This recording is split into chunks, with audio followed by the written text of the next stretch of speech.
What if I told you that the way most people start their seeds is actually the reason they fail? Not the soil.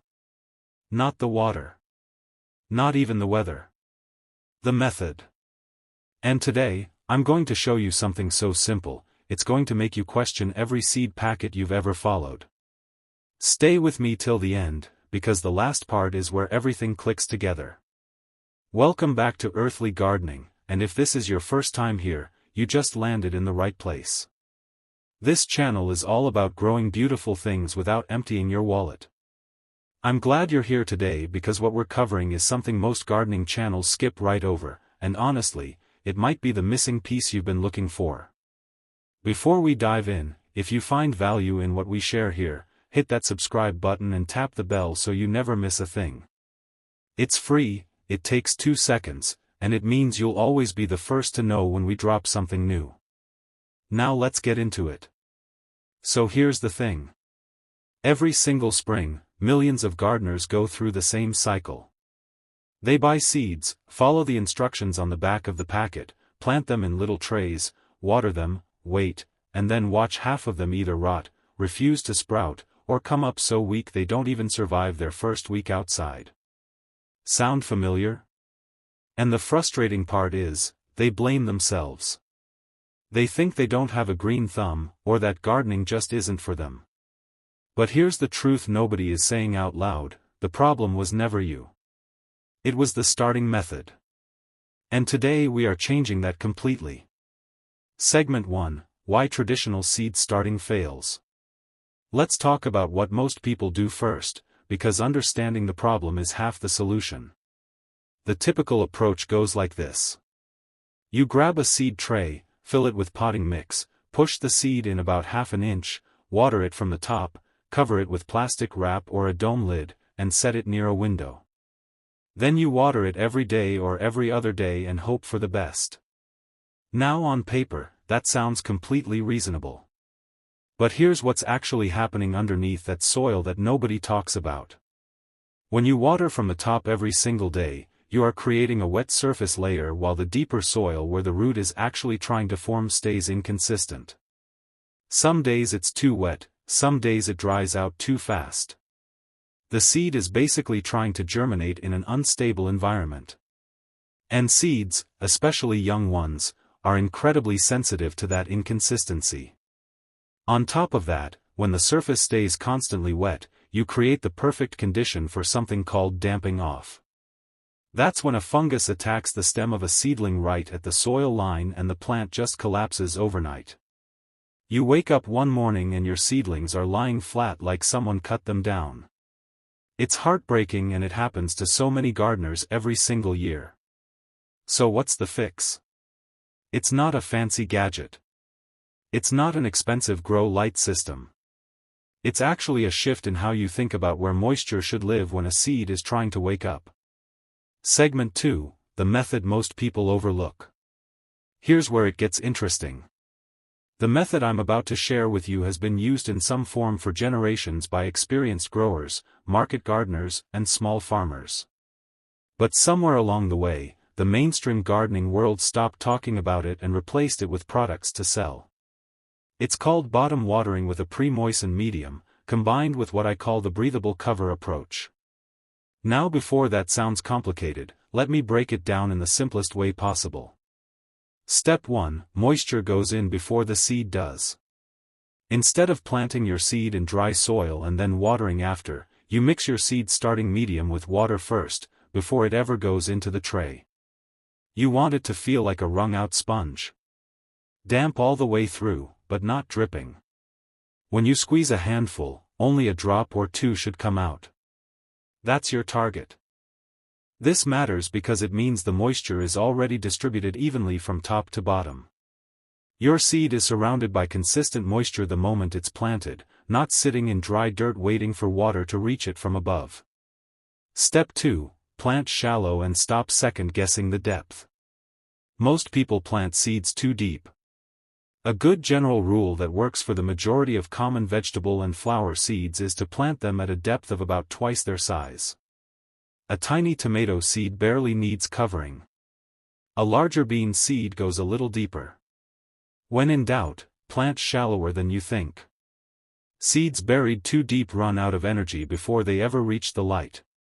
Step 3. Cover with something that breathes. Instead of sealing your tray with tight plastic wrap that traps too much moisture and heat, use a single sheet of newspaper, a thin cloth, or even a piece of cardboard loosely laid on top. This keeps moisture in without suffocating the seeds. It lets a small amount of air movement happen, which actually helps trigger germination in many seed varieties. Step 4. Bottom water only from this point forward. Set your tray inside a shallow container with about half an inch of water. Let the soil absorb from the bottom up. Check it once a day. When the surface of the soil feels just barely damp to the touch, your seeds have enough moisture. You remove the tray from the water and let it sit. You do not pour water on top. Not once, not until the seedlings are at least an inch tall and well established. This single change eliminates damping off almost entirely. It keeps the surface drier, which is exactly what the stem of a young seedling needs, while keeping the roots in consistent moisture below. It works with the plant's natural direction of growth rather than against it. Real quick, if what I'm sharing right now is making sense and you're thinking, why did nobody tell me this sooner, do me a favor and hit the like button right now. It genuinely helps this video reach more gardeners who need this information. And if you haven't subscribed yet, now is a great time. We post practical, budget-friendly gardening content every week and we would love to have you as part of this community. Drop a comment below and tell me what seeds you're planning to start this season. I read every single one. Segment 3, the environment your seeds actually need. Now let's talk about the environment around your seeds because this is where a lot of people unknowingly make things harder than they need to be. Temperature matters more than light at first. Here's something that surprises a lot of people. Before your seeds sprout, they don't need light at all. What they need is warmth. Most common vegetable seeds germinate best between 65 and 75 degrees Fahrenheit. If your home runs cool, especially at night, germination slows down significantly or stops altogether. The top of your refrigerator used to be a popular spot for this because it gives off a gentle, consistent warmth. A shelf above a water heater works the same way.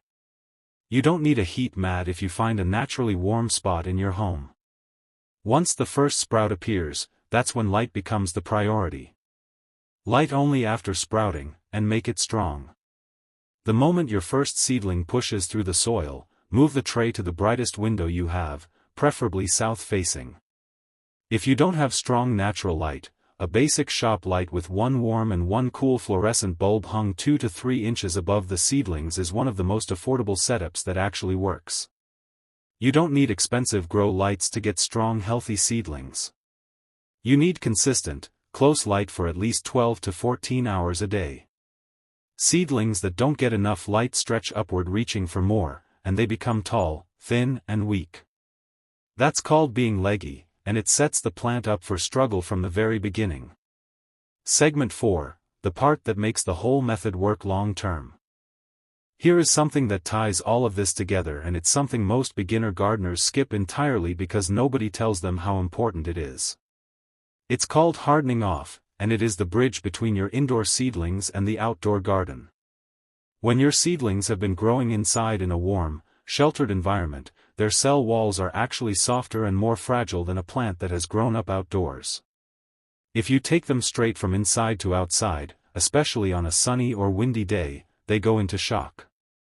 Leaves curl, turn pale, or get crispy edges. Some plants don't recover. Hardening off is simply the process of introducing your seedlings to outdoor conditions gradually over about 7 to 10 days. Start by placing them outside in a shaded, sheltered spot for just 2 hours on the first day. Bring them back in. The next day, give them 3 hours. Each day, increase the time and gradually expose them to more sun and wind. By the end of 10 days, they can stay outside overnight as long as frost isn't expected.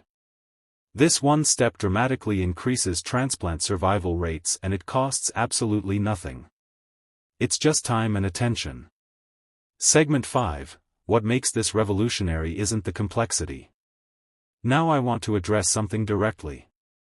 When you hear the word revolutionary, you probably expect something wild and completely unheard of.